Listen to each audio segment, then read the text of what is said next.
What's up, guys? Coming to you today with a full slate of NBA and mostly college basketball action here on Thursday, February 12th. I'll give you my favorite picks on the side and over-under on each game. We're going to break down the biggest college basketball games of the night. I'll give you my favorite underdog pick of the day and my massive lock. So as a huge thank you to me for grinding out these videos every single day. Take that 10th of a second and slam that like button. It really, really helps get these videos promoted out there across YouTube, and it's a big part of keeping my hopes up, putting out one of these videos every single solitary day. Subscribe to the channel if you're new around here, and if you're old around here, check and make sure you're subscribed. A lot of our viewers are not subscribed, and we're on the path to 100,000 subscribers hopefully this year. So check below, see if you're subscribed, and help me make that happen if you possibly can.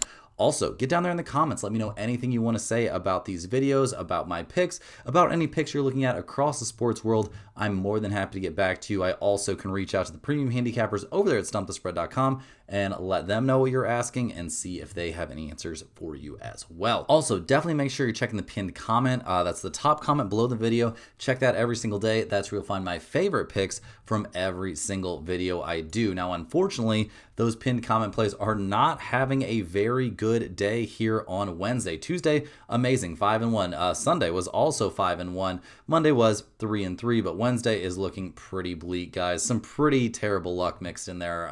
Not gonna lie, the 76ers minus 1.5. Just out of nowhere, the Knicks have an insane shooting night and get suspiciously healthy all at once. Embiid was also a very late scratch in this game for the 76ers, so that spot was pretty bad. Hopefully you guys avoided it with that late breaking Embiid news. We were also on the wrong side of the Pelicans. A super short-handed Miami Heat team just goes nuts. Saddiq Bey has a terrible night for the Pelicans. Zion and Trey Murphy III both played well, but New Orleans eventually loses that game 123-111. We really got cucked there on UConn minus 10.5, a super tilting loss by the hook. They end up winning this game by 10, just like Duke screwed us over there by the hook in their bounce back spot. UConn does the exact same thing. So that was super tilting, but not quite as tilting as losing our underplay there on the Portland, Minnesota game. After looking like an absolute lock there in the first half, both teams go nuts in the second half. The third and fourth quarters just destroyed the underplay. Somehow they make it to 242 total points. Maybe this night is cursed because Washington plus 18 also didn't come through as our dog of the day. First time in a very long time this season where the massive underdog does not pay off. Cleveland absolutely shot the lights out in this game. If they would have had even a close to normal shooting night, this would have been a 10 to 15 point game and an easy cash on the Wizards getting all those points. But unfortunately, on this cursed Wednesday night, nothing good happens. So we'll see if we can get off the schneid here, not have a 0-6 night, if the Spurs can come through for us as the massive lock of the day. Unfortunately for us on that front, the Warriors are having an insanely hot shooting game so far. We're only in the second quarter, although the second quarter is most of the way over. The Spurs are down by 7. We'll see. I do think there's a very good chance they could make that comeback and get us the win and potentially the cover as well. So we'll see how that goes. We're going to go ahead and dive in now, though. Make sure you've hit that thumbs up button. Make sure that you're subscribed to the channel. Get over to stumpthespread.com and check out all the stuff coming out over there. Free picks, premium picks, and that email newsletter. And let's go ahead and dive in. This is a very short NBA slate. It's the last day before the NBA All-Star break, but don't worry. We've got a ton of college basketball to cover for you guys as well. So let's get into it. First up, we're looking at the Milwaukee Bucks going on the road, taking the Oklahoma City Thunder. Milwaukee comes into this game fresh off a bounce back 116-108 win there at Orlando, and that was a pretty amazing game. We were on the Bucks as a small lean there with the points. Unfortunately, we didn't have the balls to put it in the pinned comment. We didn't trust it enough, and we should have, because Cam Thomas came out and went absolutely nuclear in this game. He did come off the bench, played 25 minutes. He had 34 points in those 25 minutes, went 12 of 20 from the field, 4 of 6 from 3, made all 6 of his free throws, and just looked like a monster out there. He was a +6. Kevin Porter Jr. played 39 minutes and was a +11. He had 18. Jericho Sims had 17, and maybe this should motivate Giannis a little bit to get his ass back out there and play because, I mean, this team has some talent on the roster, no doubt about it. So we'll see what Milwaukee can do. They are playing on back-to-back nights, but this is like a different look kind of team than what we've been seeing for most of the season from the Bucks. Ryan Rollins is on the injury report. He's dealing with that foot issue. He didn't play there against Orlando. We'll see if he comes back for this one. I'm leaning towards he probably will not. Other than that, we don't have a fully updated injury report since they are playing on back-to-back nights, but I do think there's a good chance that we see the Milwaukee Bucks be basically fully healthy and ready to go for this game. as they head to Oklahoma City to take on the Thunder, who are right now finishing off a blowout win there over the Phoenix Suns. It seems like Oklahoma City's kind of figured things out without SGA. They're putting up a pretty good performance. Hartenstein is a plus 20 despite only scoring 8 points. 28 points from J-Dub. He seems like he is back and ready to get after it. Isaiah Joe continues to play well. Kenrich Williams putting in good minutes. Jalen Williams is, not shooting the ball great necessarily, but he's putting up some good stats. And Aaron Wiggins and Jared McCain all being very, very productive. So a great night out there from the Thunder across the board, taking on a not quite full strength Phoenix Suns. Devin Booker does not end up suiting up for this game. So obviously the Suns, drastically far away from full strength. We'll see what the Thunder can do in this one. They are playing on no rest as well. SGA is going to be sidelined until after the All-Star break. He will not be out there. AJ Mitchell, I would be very surprised. Is it confirmed that he's going to be? I guess it's not confirmed that he's going to be out until after the All-Star break, but I would be flabbergasted if he comes back and plays. J-Dub is on the injury report here. He's went back to the locker room doing Wednesday's win there over the Suns, an apparent hamstring injury. So yeah, it's going to be no J-Dub in this game for sure. So you might want to be looking at jumping in on this game very, very early if you are interested in it, because this line is going to move a lot. It's already went down a point. It was at 13.5. Now it's down to 12.5. The Thunder are 12.5 point favorites at home. We've got a total of 250.5. Milwaukee 11-16 against spread on the road, 4-3 against spread on no rest, 19-8 to the under on the road. The Thunder 13-14 against spread at home, 1-7 against the spread on no rest. That's an NBA worst against spread playing on no rest. They're 14-13 to the under at home.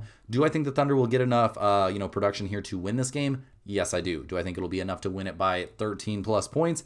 I do not. Definitely give me the Bucks here at minus. It's down to 12.5 now. I think this is certainly likely to end up in the pinned comment. We gotta fade Oklahoma City Thunder here, playing on no rest, and without J-Dub, there goes a huge chunk of their scoring right out the window. Next up, guys, we're going to the Portland Trailblazers heading to Utah to take on the Jazz. The Trailblazers took the 133-109 loss at Minnesota, and thanks to an insane night from Julius Randle and kind of an insane night shooting the ball from both teams, we end up bricking our underplay. That's very, very tilting. Portland didn't have a great night necessarily across the board. Denny Adjeva only had 11 points, but 23 from Drew Holiday, 17, 18. Scoot playing great out there, 18 points in 19 minutes for him. So very good production. We'll see what they can come up with here playing on back-to-back nights. We'll see who's healthy and available for this game as they head to Utah. Now, the Blazers have dealt with a lot of injuries this season. Right now, it appears that Shadion Sharp will probably miss this game. He missed that game against the Timberwolves there with that calf issue. I'd be a little bit shocked if they rush him back. Denny Adjeva might be dealing with some more back issues after coming off that terrible game. We'll see what happens. Other than that, it appears they'll be healthy, but Scoot could miss the back end of a back-to-back. So keep a very close eye on who's available here for the Trailblazers as they go on the road to take on the Utah Jazz, who are currently just demolishing the Sacramento. Or wait, did that game just end? Yes, they demolished the Sacramento Kings 121-93. The Kings doing a better job of tanking in this game than the Utah Jazz. Things are really looking maybe like the Jazz are too good to tank right now. Jaren Jackson Jr., that acquisition is looking great. He had 23 points in the win. Markkanen had 19 on very efficient shooting numbers, 19 off the bench from Sensabaugh. Collier and Ace Bailey both played well also. So the Jazz really, really looking good right now. Obviously, we don't have a fully updated injury report, so this one will be a little bit sketchy. Based on what the odds makers are thinking, they must think the Jazz are going to be resting a lot of guys because Utah is getting 7.5 points here at home. We've got a total of 237.5. Portland 12-13 against spread on the road, 7-4 against the spread on no rest, 15-10 to the under on the road. The Jazz are 15-12 against spread at home, 6-5 against spread on no rest, 19-8 to the over at home.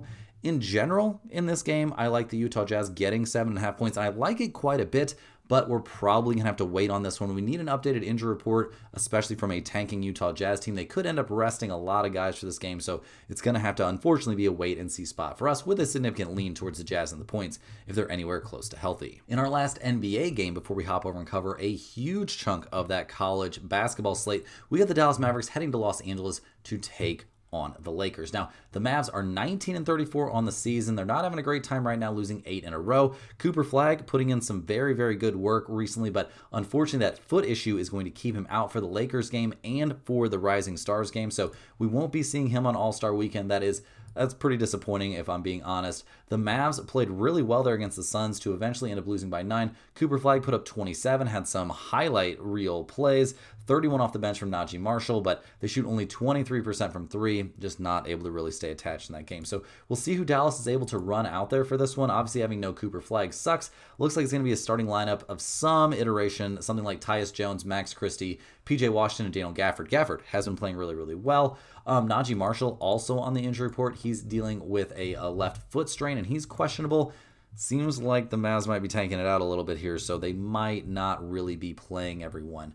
They're going on the road to take on the Lakers, who have also had their issues here heading into the All-Star break. Doncic's out against the Mavs, but hopes to appear in the All-Star game, which is a little bit messed up, if you ask me. You can't play in a regular season game, but you can suit up for the All-Star game, but whatever. The Lakers have lost 2 in a row. Luka's going to be out for this one. DeAndre Ayton is listed as questionable for this game. We'll see if he can play through that knee issue. LeBron, obviously, he is listed as fully healthy and ready to go for this one. Set out the last game, so, we'll see. We'll see what they get after in this one. Kind of rough news there that he's going to end up, being missing out on being, this games limit. I don't know. I think it's a little bit crazy the amount of games you got to play to be eligible for these awards. I don't like guys sitting out games either. I think what we really need to do is cut the schedule to like 60 games or something like that, and all of these issues and a lot of injuries I think would go away. Other than Luka and DeAndre Ayton, though, the Lakers are going to be fully healthy and ready to go for this one. They're 6.5-point favorites here at home. We've got a total of 232.5. Dallas 7-15 against spread on the road. That's an NBA worst mark against the spread playing away from home. 15-18 against spread after a loss. 13-9 to the under on the road. The Lakers are 13-11 against spread at home. 14-6 against the spread after a loss. 17-7 to the over at home. Guys, we're definitely taking the Lakers here at -6.5. Let's make sure that we're not giving out a bogus line. Let's make sure this one hasn't moved too much for us. Yeah, it's still sitting at 6.5. So definitely go ahead and jump on the Lakers in this one. And I would probably jump pretty early because this is another line that I think could move considerably. Hey guys, before we jump in and cover a huge chunk of the college basketball slate here on a very busy Thursday, we got to shout out the sponsor of today and every day's video, and that is StumpTheSpread.com. Click the link in the description to go over there and see the top confidence picks from our entire team of experienced cappers. Right now, guys, our premium members are getting daily NBA and college basketball picks. NHL is obviously on a pause for the Olympics, but there's picks coming out, free picks in the email list, especially lots of Olympics picks in there. UFC going all the time, of course, and just a lot of action. It's a great time to jump in the mix over there at StumpTheSpread.com, especially once NHL comes back, because the hockey was on an insanely hot run over there, just crushing over the last few weeks at this point. Very, very good work there on the NHL side. Everything is going to depend on how the Spurs do tonight, whether or not we have a positive night in the premium section, because the Spurs -6.5 is a 3-unit play. Now, San Antonio got off to a bit of a slow start, or maybe I should say the Warriors got off to a hot start, but the Spurs cut that lead all the way to 4 points going into halftime. So I do still think San Antonio is very, very live in this one. Also, Cash Austin PV there in the premium section there as a college basketball play. So we'll see what the premium night works out to, but definitely get over there and check out the premium stuff. But maybe even more importantly, get over there and check out all the free stuff. There are free picks every single solitary day under the free picks tab over there at StumpTheSpread.com. And you got to get on that free email newsletter. It is just stacked with great sports betting information, and not just on the main sports. You'll find college basketball, NBA, NHL, all that kind of stuff in those emails, but you'll also find huge golf write-ups. You'll find Olympics picks. You'll find great information. The golf write-ups have been insane here through the early goings of the PGA season. Really, really going nuts out there. Definitely got to get in the mix on those, guys. It's a great resource, and those emails are absolutely free. Just go over to StumpTheSpread.com and set up a free account. All they're going to ask you for is your name and your email address. That's it, and you'll be getting those emails every single solitary day with great information in them. So definitely make sure that you're not missing out on that. Also, information on promotions, like I know we'll do a big college basketball bracket with a big prizes for the top few finishers. Just all kinds of stuff like that going on all the time. So definitely make sure you get in on that email list. Also, get over to StumpTheSpread.com if you're looking to pick up a Stump the Spread hoodie. We're selling them right now at cost, $39.99 for a hoodie, and that includes free shipping. Could be to your house in as little as 7 days. Additionally, if you're a huge fan of what you're seeing from me here every single day, click that little join button right below the video to sign up for a YouTube channel membership. YouTube channel members get early access to all of our videos, you get their name on screen in every single solitary video, but maybe most importantly, they get access to our members only giveaways. We give away a Stump the Spread hoodie here every single solitary Monday. We put the name of every YouTube channel member on a big wheel. We spin that wheel live on the video, and whoever it lands on gets a Stump the Spread hoodie mailed straight to their address of choice. We're up to like 110, 112 YouTube channel members. If we get up to 125, we're gonna up that to not one, but 2 giveaways every single solitary week. So definitely make sure you're getting in on that if you guys are interested. Now, let's go ahead and dive in. We got a ton of college basketball games to cover here on a very, very busy Thursday. And with NBA getting ready to go on a break, college basketball is going to be our bread and butter here for a bit. So let's lock in. Let's get after it. First up, we're headed to the Missouri Valley Conference. We got the Murray State Racers going on the road to take on the Indiana State Sycamores. Murray State's not getting a lot of attention, or at least not a lot of national attention, but they're having a pretty good year in the Missouri Valley. They're 10-5 in conference play. They're 18-8 overall. Unfortunately, they are coming off one of their worst losses of the season. They got absolutely blown out by Northern Iowa, losing that game 89-60 in a real head scratcher. They have just struggled against that Northern Iowa team. Obviously, that's a bit of a tough matchup for them since Northern Iowa wants to play a very slow, grinded out defensive style, and the Racers, they want to get out and run, and they've been really good at that this season, guys. They're 27th in the entire nation in total offense. Their rebounding numbers also look pretty good. They went on the road and won at Southern Illinois here very recently. They beat UIC. They went on the road to Belmont and had some trouble, but we've seen them do some good stuff this season, even playing away from home. We like what Javon Jackson is bringing to the table, 16 points per game. This team has some very solid scoring options. Fred King is a monster, 65% from the field, scoring 14 points per game. So we'll see what they can do here. They are going on the road to taking the Indiana State Sycamores, who had 10-15 on the season and 3-11 in conference play, are not exactly killing it. They're fresh off an 80-65 loss against Southern Illinois. Now they play Murray State. They played Murray State earlier this season at Murray State, and they only lost that game by 4 points. Definitely a closer game than I would have expected. The Sycamores in that one, I mean, they obviously had a great offensive game, much better than their normal season numbers, and a lot of that is because they shot 50% from 3. That is not something you expect to see from them on a night-to-night basis. So we'll see if they've got any more of that hot shooting on deck for this one. This has not been a great offensive team. Their defensive numbers are pretty bad. They're not great on the board, so we'll see what they can do in this one. The odds makers are giving them only 3.5 points. We've got a total of 163.5 in this one. Murray State, 3-5 against the spread on the road, 15-11 to the over. Indiana State, 5-6 against the spread at home, 13-10 to the under. I'm not interested in the total here, guys, but I am very interested in the Murray State Racers here in a big bounce back spot. I think their pace and their just superior offense gets them a comfortable win in this one by around 8-10. I don't think this is going to be one of those one possession games down the stretch. Next up, guys, we're off to the Horizon League. We're looking at the Youngstown State Penguins heading to Oakland to take on the Golden Grizzlies. Now, Youngstown State, guys, they're 12-13 on the season. They are only 5-9 in conference play. They're fresh off a 72-66 loss against Robert Morris, who has been, a strictly middle of the road team in the conference so far. We do like what Chris Carroll has done this season for the Penguins. 17.5 points per game, 50% from the field is very respectable, but this Youngstown State team can really struggle on the boards, and they're not exactly elite defensively, which is probably why we see them as pretty significant underdogs in this spot, despite the fact they played a close game against Oakland early in the season. Now, the Golden Grizzlies are 14-11 on the season, so not a great season-long number, but they played an extremely tough non-conference schedule. They're 10-4 in the Horizon, only a single game back of Wright State for the top spot. They're in a bounce-back spot in this one, though. They went to Cleveland State. Cleveland State has not been great this year, and unfortunately for them, the Golden Grizzlies take the 91-78 loss. Not even that competitive a game. So they're definitely in a huge bounce back spot here. This team has been good this season in general. 52nd in the nation total offense. Their defensive numbers aren't great. Their rebounding numbers are pretty mediocre, but they are a significant step above what we've seen from Youngstown State. Brody Robinson is a legit leading scorer, 17 points per game and 6.5 assists. This team, they can put up some offense, and I think we might see them do that in this one, guys. They're 4.5 point favorites at home. We've got a total of 155.5. Youngstown State is 4-5-1 against the spread on the road, 12-10 to the over. Oakland, 4-3 against the spread at home, 15-9 to the over. I wouldn't fault anybody that took over in this game. I probably won't be on that myself because I just have too much faith in the Golden Grizzlies here. I'll take them at -4.5 playing at home in a big bounce back spot. This team is an awful lot better than what they showed against Cleveland State. I think they really lock in and take care of business here playing at home. Rolling right along here, guys, we got the Purdue-Fort Worth Mastodons, or the Purdue-Fort Wayne Mastodons, going on the road to take on the Green Bay Phoenix. Now, Purdue-Fort Wayne, they come into this game 14-11 on the season. They're fresh off back-to-back losses. They just lost at Wright State. Now, Wright State has been really good this season, the best team in the horizon, and the Mastodons lost that game by only 5 points, so I'm sure they feel bad, feel like they let that one get away. The problem for the Mastodons this season, they're a terrible rebounding team, one of the worst rebounding teams in the nation, 512th overall in raw rebounding. That's pretty disturbing. That's a terrible, terrible number. They're about to go up against a Green Bay team they got blown out by 18 against earlier this season, so I guess this is a bounce back and a revenge spot for the Mastodons, but we'll see what they can do here. Obviously, this is not a team that's found a ton of success.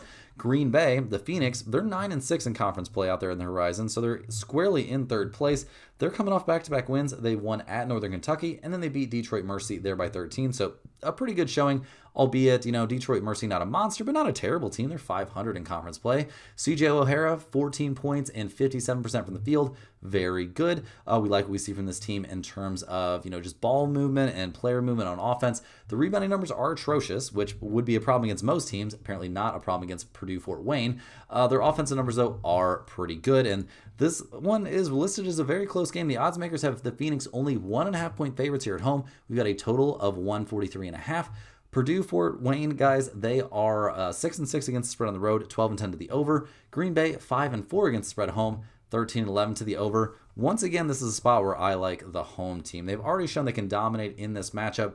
I think we see the Phoenix get a pretty comfortable win here at home, and they only got to win it by 2 to get us the win here, so I'm definitely going to be backing the Phoenix here playing on their home floor. Next up, we're headed to the NEC. We've got the Long Island Sharks going on the road to take on the Wagner Seahawks. Now, Long Island University, they're 16-8 on the season. They're 10-1 in conference play out there in the NEC. Absolutely killing it. They've got a nice cushion there over Central Connecticut. The Long Island Sharks have won 5 in a row. They're coming off a 61-54 win over Stonehill, which obviously, a bit of a low-scoring game, but Stonehill, they've been a decent conference team, so I'll definitely cut the Sharks a little bit of slack there. Jamal Fuller, 16.5 points per game, 52% from the field. Malaki Davis, a monster, 15 points and 4 assists per game. This team is decent on the boards. They're very solid defensively. Their offensive numbers aren't elite, but, 74 points per game has gotten them an awful lot of wins there in conference play. So we'll see what they can do on the road here against Wagner. They played the Seahawks, or they were supposed to play the Seahawks earlier this season. That game got postponed. I think it was a massive snowstorm, so they still got 2 games coming up here against Wagner. The Seahawks have been one of the worst teams in the NEC. They're 3-8 in conference play. They're coming off an 84-67 blowout loss there at Central Connecticut, so that's not a great look. This team is in the 300s in offensive production in the nation this year. Not great. Their defensive numbers are pretty bad. Their rebounding numbers aren't great. Nick Jones leads this team with 15 points per game, but when you're only shooting 40% from the field, I'm not going to be that impressed. So we'll see what they can do. They are at home. They're getting 7.5 points. We've got a total of 137.5 here. Long Island is 7-8 against the spread on the road, 15-9 to the under. Wagner, 3-4 against the spread at home, 12-7 to the over. This was a bit of a tough spot, especially in terms of the total. I really have no read. In terms of the side, I will take Long Island University. I will take the Sharks here to get the win here, probably by double digits, but this isn't a play that's going to go in the pinned comment. Long Island can be a little bit inconsistent, and they're about to play very close to back-to-back games here against Wagner, so that can make this spot a little weird.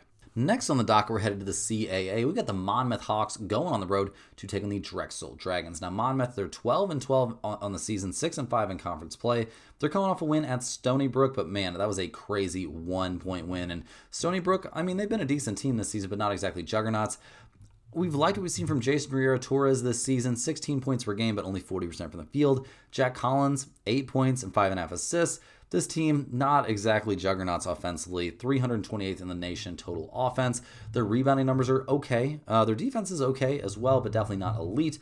We'll see what they can do here against Drexel. They got destroyed by 22 by the Dragons earlier this season. So it is a big revenge spot. The Dragons, 13-12 on the season, 7-5 in CAA play. They're coming off an 82-77 win over Elon, which Elon's been terrible, so that's not, that impressive. They got blown out by Campbell, but in general have played well, winning 4 out of their last 5 games, so you got to give them some credit.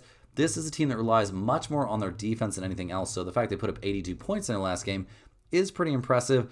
Their defense is excellent. Their rebounding is okay, especially given their, slow pace of play. They do kind of lack a go-to leading scorer, which can be kind of difficult in these kind of spots. But Drexel, they're only 1.5-point favorites against a team they've destroyed already this season. We've got a total of 130.5. Monmouth has been good on the road, 7-4 against the spread playing away from home, 13-10 to the under. Drexel 9-3 against the spread at home, 12-11-1 to the under. I mean, I can't shake that this is just too big of a spot here. I mean, Drexel, they destroyed Monmouth earlier this season. Maybe this would be a little bit closer of a game, but it doesn't it would be a massive, massive turnaround for Drexel to somehow just really struggle here, despite the fact they're playing at home. They went into Monmouth and won by 22 in a game where they did shoot 50% from three, but Monmouth shot, I guess Monmouth really struggled shooting the ball. But we'll see what happens here. I'm definitely taking Drexel either way at -1.5. This play will definitely make the pinned comment. Cruising right along here, guys. We're looking at the Georgia State Panthers out there in the Sun Belt going on the road to taking the Madison Dukes. Now, Georgia State, they're 9-16 overall. They have dropped 4 straight games, losing to Louisiana, South Alabama, Troy, and Northern Illinois. Now, some of those games have been very, very close. We'll see what the Panthers can do here down the stretch. They're 6-6 in conference play out there in the Sun Belt. They do have a solid leading scorer in Jelani Hamilton. 18 points per game is good. 39% from the field isn't great. Their defensive numbers are mediocre at best. Their offensive numbers, they're around 350th in the nation, and the rebounding numbers aren't great either. So I do have a lot of questions here about what the Panthers can do, especially on the road here. Their opponent, James Madison, though, is having a rough season. The Dukes, they are only 4-8 in conference play, and it's not like the Sun Belt's been great.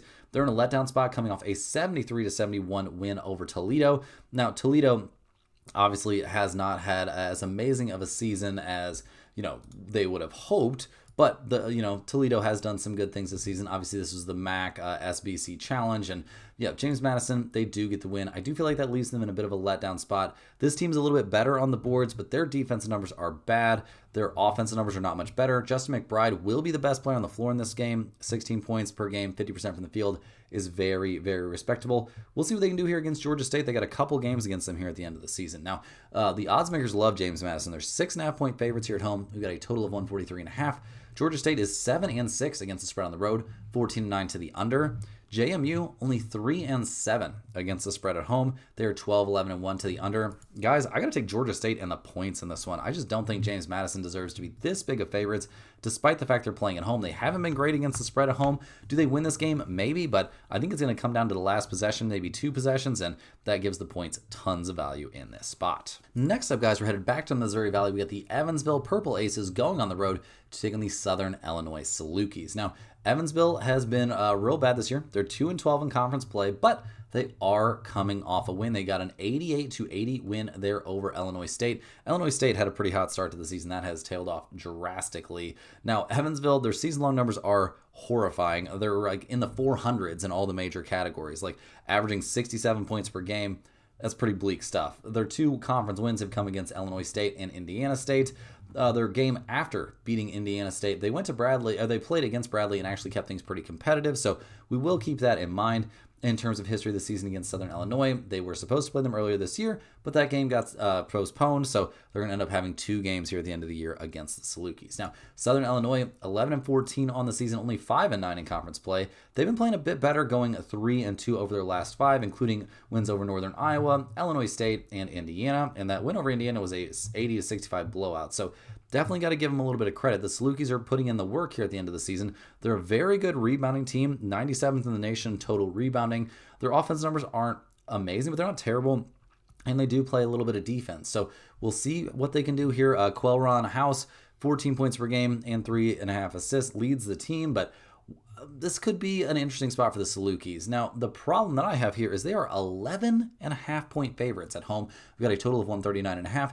Evansville is 6-4 against the spread on the road. They're a 500 over/under team. SIU, they are 3-7 against the spread at home. They're 17-7 to the under.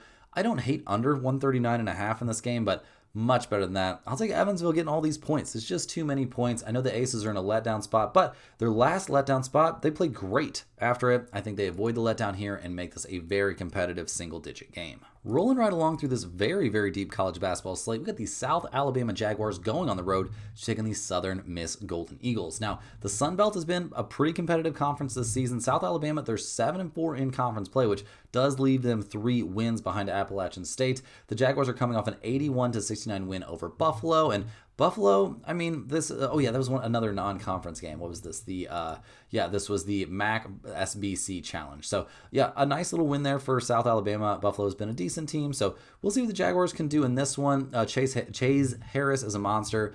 18 points, 5 assists per game, shooting 54% from the field. He does figure to pretty convincingly be the best player on the floor in this game. The Jaguars, over the course of the season, are decent on the glass, but they're a really good defensive team. That's kind of what has, got them into the upper echelon of teams out there in the Sun Belt. So we'll see if they can take care of business in this one. I don't believe that they have played Southern Miss this season. No, they have not. They've got 2 games against them still coming. So we'll see what they do on the road here. The Golden Eagles, they come into this game fresh off a 66-65 nail-biter of a win over Kent State. Obviously, a defensive struggle in that one. We'll see. We'll see what goes on down the stretch for the Golden Eagles. A 6-7 conference record in the Sun Belt, though, doesn't impress me too much. Tylik Weeks has been awesome, 17 points per game, but 44-45% from the field isn't incredible. The offensive numbers in general for, Southern Miss haven't been great. 287th in the nation total offense. They're also an ISO-heavy team that racks up very few assists per game. So we'll see what they can do here at home. They are 2.5-point favorites. We've got a total of 138.5. South Alabama, they are 6-5 against the spread on the road, 11-11 to the over/under. Southern Miss, guys, they are 3-5 against the spread at home, 13-11 to the over. I'm going to roll with South Alabama here playing on the road. I don't think I have enough faith to make this a pinned comment play. They are getting a free bucket in this game, which does help a little bit, and I do think they're the better team, so we have to at least consider it. I would say it's got a shot, but I definitely think this is a play that has significant value. Next up, guys, looking at the Conference USA, we've got the Louisiana Tech Bulldogs going on the road to take on the Missouri State Bears. Now, Louisiana Tech, they're 13-10 on the season. They're 6-6 in conference play. They're coming off an 87-78 win over Sam Houston, so that win probably feels pretty good. I mean, anytime you beat a team above you in the conference standings, that is a very, very good look. We've liked what we've seen in general from the Bulldogs in terms of their defense this season, although they do play a very slow pace. 63.3 points allowed per game is dominant stuff. They're also in the top 50 in the nation in total rebounding, so they really get after it on the glass. This will be their first game of the season against Missouri State, so we'll see what they can do in this exact matchup. They are playing on the road here, but we have liked a decent amount of what we've seen from the Bulldogs so far this season. Now, the Missouri State Bears are 7-5 in their first season in the Conference USA. They're 13-10 overall. They're coming off a tough 79-76 loss at Liberty. Now, if they would have won that game against Liberty, who are 13-0 in conference play, that would have been a massive, massive statement win there for the Bears. That being said, they still have to feel pretty good about themselves being able to keep things that competitive against that good of a team. So they are back home for this one. That should help. Keith Palak III, a monster, 18.5 points per game, 4 assists as well. This team is decent offensively, not elite, I wouldn't say, but they're also solid on defense. Their rebounding numbers aren't great. I do worry about them struggling a little bit here on the boards against Louisiana Tech. This is their first matchup against Louisiana Tech this season, so we'll see how it goes. Odds makers love Missouri State in this spot. They're 6.5-point favorites. We've got a total of 134.5. Louisiana Tech is 3-6 against the spread on the road, 11-8-1 to the under. Missouri State is 6-4 against the spread at home, 11-9 to the over. I do like the Bears here, but I just feel like it's too many points. So we're going to lean just slightly towards Louisiana Tech plus 6.5. This won't be a pinned comment play. Missouri State has been pretty good at home this season, but I just worry about the rebounding situation there for the Bears. Next on the dock, we've got our first ESPN game of the day. This isn't the first ESPN game of the day, but we've got the Oregon State Beavers going on the road to take on the San Francisco Dons. Now, Oregon State, they're 13-13 on the season, 6-7 out there in the WCC. They're fresh off a 81-61 loss there to Gonzaga. They kept it within 20, so I guess they should maybe be happy. They're going up against the San Francisco team. They already beat 70-62 earlier this season, so we'll see if they can replicate any of that. This is not a very good team, guys. They're 455th in the nation total rebounding. Their defensive numbers aren't great. They don't have a good leading scorer, so not a lot to hang your hats on here if you're an Oregon State Beaver. Now, the Dons have also had a rough year. They're 6-7 in conference play as well, 14-12 overall. They're coming off a 79-54 blowout loss at St. Mary's. which is kind of what you expect. St. Mary's, Santa Clara, and Gonzaga are by far the best teams in this conference. They are in a revenge spot after losing by 8 against, at Oregon State earlier this year. So we'll see what they can get up to in this one. Ryan Beasley leads the team with 14 points per game, but pretty inefficient shooting numbers.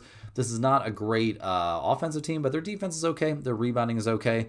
They are 8.5-point favorites in this one, though. We've got a total of 139.5. Oregon State 4-4 against spread on the road, 14-12 to the over. San Francisco 5-7 against spread at home, 13-12 to the under. Guys, I will definitely take Oregon State and the points in this one. I think they find a way to keep it pretty close. This San Francisco team is nothing like the San Francisco teams we've seen the last few years. I think this could be a 1 or 2 possession game down the stretch with either team having a chance to win, and that gives the points lots of value. Next on the docket, and probably the highest profile game of the night on the college basketball slate, we got the Memphis Tigers heading to North Texas to take on the Mean Green. Now, Memphis, they're 12-11 on the season, but 7-4 in conference play out there in the American. They've won 3 out of their last 4 games, taking down Charlotte and taking down UAB, so maybe things are getting pointed back in the right direction. They do head to North Texas, so a road game here, and that has been a problem for the Tigers this season. We've liked what we've seen from Doug McDaniel at times this year. Maybe not a superstar, but putting up reasonable numbers. This is a good rebounding team, a decent defensive team, but the overall offensive numbers do leave a good bit to be desired. They're going up against a North Texas team that they beat 57-48 earlier this season, so that probably makes them feel kind of good. The Mean Green at 13-11 on the year and 4-7 in conference play are having a very, very down season. They are fresh off a win over UTSA, but everybody, literally everyone, has beaten UTSA in conference play. They're 0-12 in conference play this season. The Mean Green have a very solid leading scorer in Jay Sean Stevenson, 17 points per game, but 37.8% from the field is pretty weak. This squad plays at a pretty slow pace, and they really try and grind it out with their defense. Giving up 66.2 points per game is very legit, but 300th in the nation total rebounding and 350th in total offense makes me pretty nervous. The Mean Green are getting a 1.5 here at home. We've got a total of 135.5.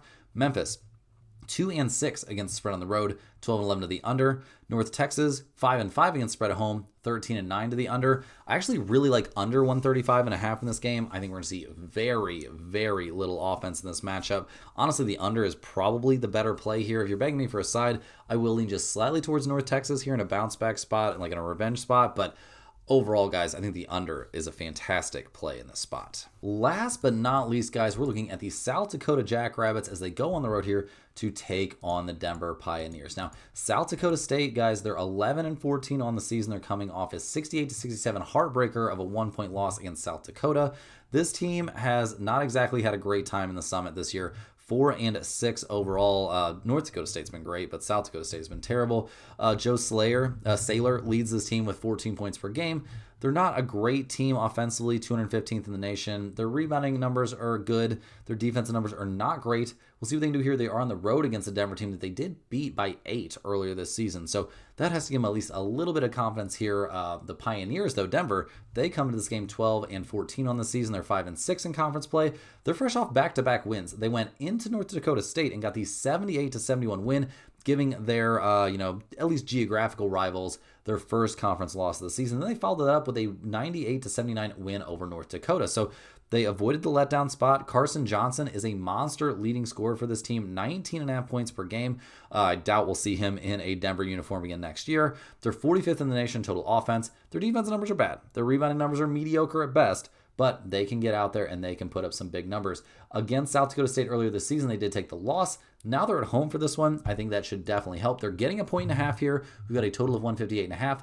South Dakota State, they're 5-4 against spread on the road, 13-10 to the over. Denver, 3-5 against spread at home, 19-3-1 to the over. That's an NCAA best to the over. So definitely consider over 158.5 in this game. I don't think that's crazy at all. I will also be leaning towards the Denver Pioneers here, playing at home. I think they're playing their best ball of the season right now. Being back home should help, and this is a revenge spot for them against South Dakota State. I think they do make that dream a reality. Guys, that's all the games we have here for today. Do me a huge favor and hit that like button for good luck on all of your bets. Subscribe to the channel if you're new around here. Really, really helps keep things going, keep things growing. Makes a big, big difference. Let me know in the comments any questions you have on today's slate. Definitely in for a bounce back today. If you want to get after me for having a terrible day yesterday, I definitely don't blame you. I appreciate everybody for watching these videos. Make sure you're clicking the link in the description. Get over there and check out all the good stuff at stumpthespread.com, guys. A treasure trove of information there in the free picks tab and in that free email newsletter. Also, check out the premium picks, guys. It is still a very good time to dive in. Lots of great stuff coming out over there. And we'll see you right back here tomorrow, same time, same place, for more sports betting action.